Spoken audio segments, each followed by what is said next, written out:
ముముక్షు వ్యవహార ప్రకరణములోని 17వ అధ్యాయం మనోజయం. నాయనలారా, ధనము గాని, బంధుమిత్రులు గాని, తీర్థయాత్రలు గాని, పుణ్యక్షేత్రములలో నివసించుటవు గాని, ఈ కాళ్ళు చేతులతో నిర్వర్తించబడే కర్మల చేత గాని, ఈ శరీరమును శ్రమపెట్టి చేయునట్టి ఉపవాసాదుల వలన గాని మోక్షము అన్నది లభించేది కాదు. మరెట్లా లభిస్తుంది? వినండి. శ్రవణము, మననము, నిధిధ్యాస. శ్రవణము అనగా స్వస్వరూపముగు ఆత్మ యొక్క స్వరూప స్వభావముల గురించి శాస్త్రములు, గురువులు చెప్పే సమాచారం శ్రద్ధగా వినటం. మననం అనగా అందలి వస్తుసారాన్ని హృదయంలో మరల మరల విచారణ చేస్తూ సుస్థిరం చేసుకోవటం.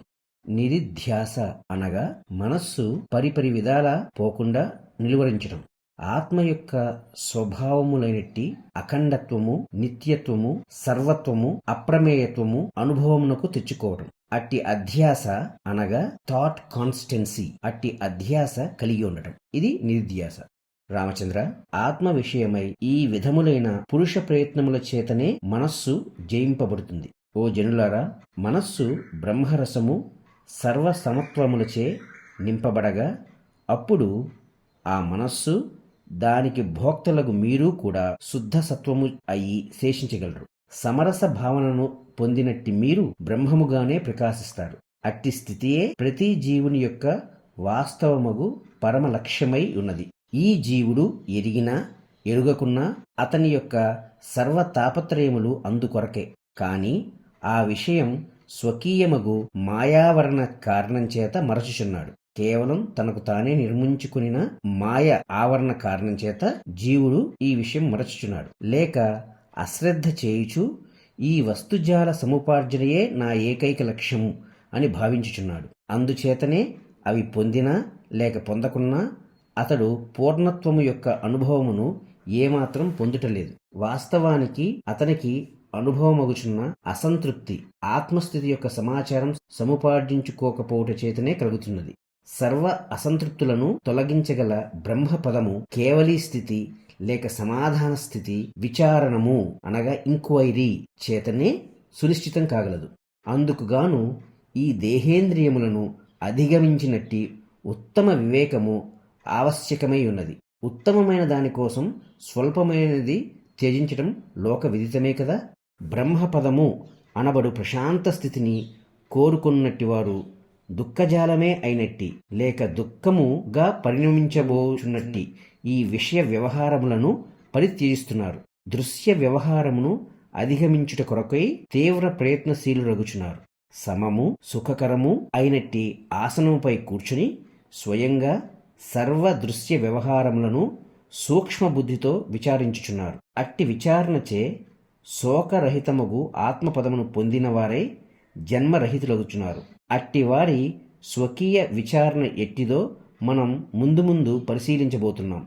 ఓ రాఘవ, మన ఈ సభలోని అనేకులు అట్లే ఈ భూమిపై గల అనేక మంది సాధువులు కూడా ఆ పరమపదము గురించి తెలుసుకునే ఉన్నారు. అయ్యది సమస్త సుఖముల పరమావధి, ఎనలేనిది, నాశనరహితమైనది, అమృత తుల్యమని వారందరికీ కూడా తెలుసు. అనేక మంది జ్ఞానుల అభిప్రాయం క్రోడీకరించి వాటిని కూడా ముందు ముందు అక్కడక్కడ ప్రకటించబోచున్నాను. నాయనా రామ, ఈ ప్రపంచంలో కొన్ని మధురమైన పదార్థములు ఉన్నమాట నిజమే. అయితే అవన్నీ ఒకనాటికి నశించబోయేవే కదా. అయినా ఎండమావులలో నీరు ఎక్కడుంటుంది చెప్పు? ఈ స్వర్గ, మర్త్య, పాతాళ లోకములలో వాస్తవము, శాశ్వతము అయినట్టి సుఖమును ప్రసాదించగల పదార్థమంటూ ఎక్కడా ఏదీ లేదు. అందుచేత శాంతి, సంతోషముల ద్వారా మనోజయం సాధించుటయే ఉచితము, ఉత్తమము కూడా. అట్టి మనోజయము నుండి మాత్రమే ఏకరస స్వరూపమగు ఆనందము లభించుచున్నది.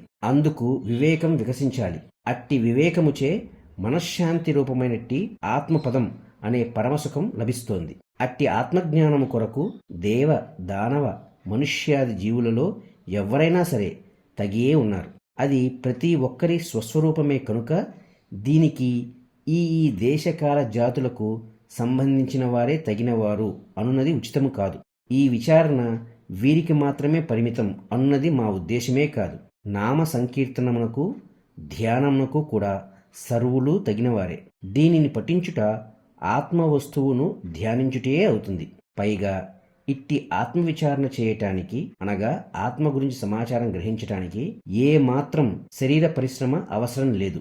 అట్టి ముక్తి సుఖము పొందిన వాని అంతరంగము ప్రశాంతంగా, నిర్మలంగా, భ్రమరహితంగా, శ్రమశూన్యంగా, వాంఛాశూన్యంగా ఉండగలదు.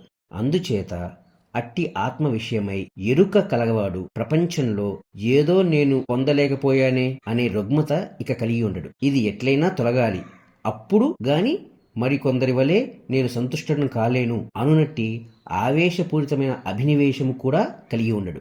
దేని పట్ల కూడా పట్టుదల గాని ద్వేష మోహములు గాని కలిగి ఉండడు. ఈ దృశ్య పదార్థముల వాస్తవ అవాస్తవములేంటో అతనికి తెలిసిపోతుంది. అతడు ప్రవాహపతితములైన కర్మలు ఆచరించినప్పటికీ దీనికంతటికీ కర్తను నేను అను ఉద్వేగం పొందడు. అకర్తాభావమునే సర్వదా ఆశ్రయించి ఉంటాడు. అకర్త నాహంకర్త నైవ కించిత్ కరోమి బంధమోక్ష కుతోమే. నేను దేనికి కర్తను కాదు. ఏది నేనై ఉన్నానో అది ఏమీయూ చేయునది కాదు, చేయబడేది కాదు. ఇక నాకు బంధం ఎక్కడిది, మోక్షం ఎక్కడిది? కనుక ఆయా కర్మల ఫలితములు అతనికి అంటవు. ఓ రామచంద్ర, ఆకాశంలో ఆ సూర్య భగవానుని చూడు. ఆయన దేనినైనా పొందటం గాని త్యజించడం గాని చేస్తున్నాడా?